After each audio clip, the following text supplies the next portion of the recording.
Shockers up 22, and you can see that Creighton has pretty much cashed it in. You never saw a place go from so full to so empty as it has over the last couple of minutes here at the CenturyLink Center in Omaha.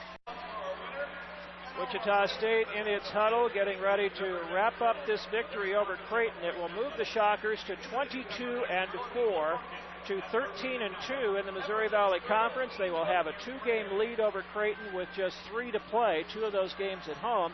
And certainly there's a possibility, I would think even a pretty good one, that the Shockers may move into the top 25 in the polls this next week. They were getting votes in the top 30 to 35 in the 2 polls. They've won 2 more in very impressive fashion this week, knocking off a team that has been ranked all year here by possibly 20 or more on their home floor. And then there have been some other top 25 teams losing today, including Mississippi State at home to a Georgia team that was under 500. Virginia, that was ranked 20th, lost for the second time this week at North Carolina. So some spots will be open. We'll see if the Shockers can finally move into the poll for the first time this year.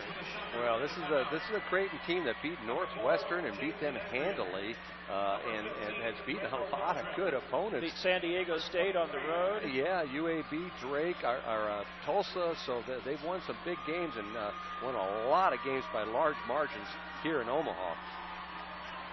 Wichita State will be inbounding it. Evan Wessel's in the game. Arupke, James Anacreon, Takeo Cotton, and Randall Beautravers, the Shockers' lone walk-on, to play the final minute 3.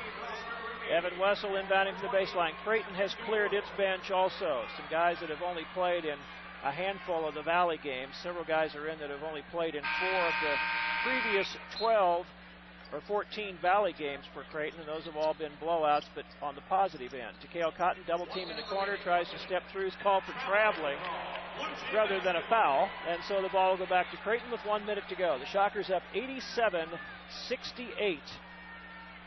And we just finished this one out. Across the timeline, Austin Chapman for Creighton. Passes out front. Doug driving the baseline. Stormberg blocked by Arupke, kicks it back out. A 3 from the left wing, no good. Rebound to Takeo Cotton, and he just waits for the traffic to clear. That was a 3-point attempt by Matthew Dorwart, who had made 1 of 3 threes on the season. Takeo Cotton not even being guarded, just pounding it out near the timeline. There is about a 10-second difference between the shot clock and the game clock. Shocks are going to let it run down. Greg Marshall calling out instructions, and now says go ahead. They'll go ahead and run the offense now with about 10 to shoot. Right wing, Beautravers pulls up, couldn't get rid of it. Has to force a shot, and it almost went in. Rebound to Rupke, goes to the floor, gets it off to Wessel, fall-away jumper. Good by Evan Wessel with 7 seconds to go in the game. Yeah, good hustle by Hime getting on the floor for that ball and finding Evan Wessel. Evan hit a tough fadeaway.